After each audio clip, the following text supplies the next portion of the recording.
Just over a year ago, I was asked to help create a campaign around the church's position on immigration. Immigration is an issue that is really important to me. It's an issue that's very personal to me. And immediately I began to think about the fact that this issue is a human issue and a moral issue more than it is a legal issue. My father came to the United States when he was 18 years old. He had a sixth grade education. He met my mother, also Mexican. They were married, and a year later, I was born. I am an American citizen, but I grew up at a time when blending in was the acceptable way of being an American. That meant I didn't speak Spanish much outside of the home, and it also meant that I didn't openly embrace my heritage. But as I grew up, I started to see a change in our culture. As America became more and more multicultural, and specifically Hispanic, things began to change. Last year, the #1 song in the country was a song called Despacito, a song that is entirely in Spanish and was a collaboration between Luis Fonsi, Daddy Yankee, and Justin Bieber. And at the beginning of this year, Black Panther broke all previous box office records, a film with a black superhero and a mostly black cast. That song and that movie were embraced as part of all-American culture, and that's pretty remarkable.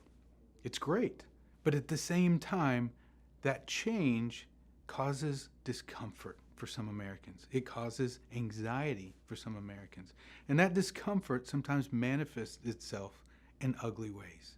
It manifests itself sometimes as anti-immigrant sentiment. There are people who would call me a friend who are on the opposite side of this issue from me.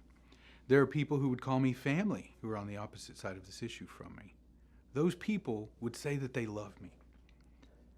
And I have to ask, how can you be against people like me?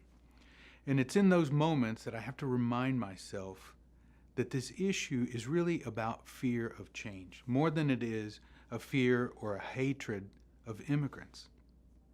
And just as I have to remind myself not to jump to conclusions or become defensive, I ask them and I ask you to stop for a moment and consider that this is a human issue.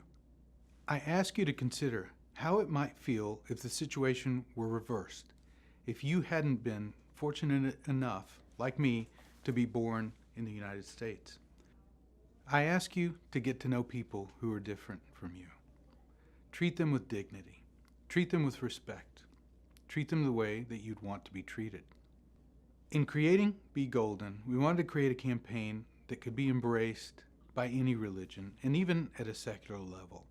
And what we found was that this idea of reciprocity, treating others the way that you would want to be treated, the idea actually predates the Bible and exists in the philosophies and teachings of almost every religion. I believe in innate human goodness. I believe that we can change the dialogue. I believe that we can begin a conversation that's rooted in what we have in common.